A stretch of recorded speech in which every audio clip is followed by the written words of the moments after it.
Everyone. आज चाहिँ मेरो छोरीको राइस सेरेमनी थियो र उहाँको पापाले चाहिँ फर्स्टमा खिलाइदिनु भयो। त्यसपछि चाहिँ ग्याल्मोलाई मैले खिलाएँ। हेर्नुहोस् त नानीले कस्तो गर्दैछ है। उहाँलाई चाहिँ फर्स्ट टाइम खाँदाखेरि चाहिँ के खिलायो जस्तो भइरहेको होला। आज चाहिँ म तपाईहरुलाई ग्याल्मोको गिफ्ट देखाउने छु। आज चाहिँ ग्याल्मोको 6 मन्थ कम्प्लिट भएको थियो है। दादाहरूले चाहिँ ग्याल्मोको लागि गिफ्ट पठाइदिनु भएको रहेछ। मैले चाहिँ अघि नै खोलेर हेरिसकेको थियो है। हेर्नुस् त कति मजाको छ है, क्यूट। ग्याल्मोको हो,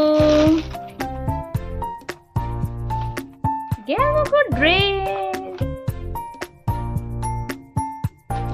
अनि छोरीले त गिफ्ट पायो। अन्त दादाहरूले मलाई र जोसेफलाई पनि पठाइदिनु भएको रहेछ है। मेरो लागि चाहिँ टी सर्ट। अन्त यहाँ छ मेरो हस्बेन्डको लागि टी सर्ट।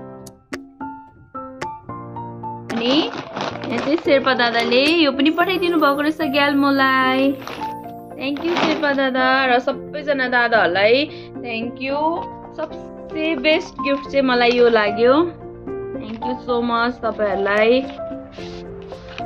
यो चाहिँ सुकन्याको फर्म हो है। दादाहरूले चाहिँ पठाइदिनु भएको रहेछ ग्याल्मोको सबै रेडी गरेर फर्महरू।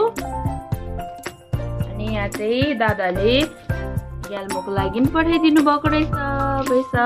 थ्याङ्क यू दादा, तपाईहरुले यति सोचिदिनु भयो ग्याल्मोको लागि। तपाईहरु सबैजनालाई thank you so much. Thank you दादा, तपाईहरुको धेरै धेरै माया छ। हामी पनि तपाईहरुलाई धेरै माया गर्छौँ। हुन्छ, बाई बाई, फेरि भेटौँला। Once again thank you so much दादाहरूलाई।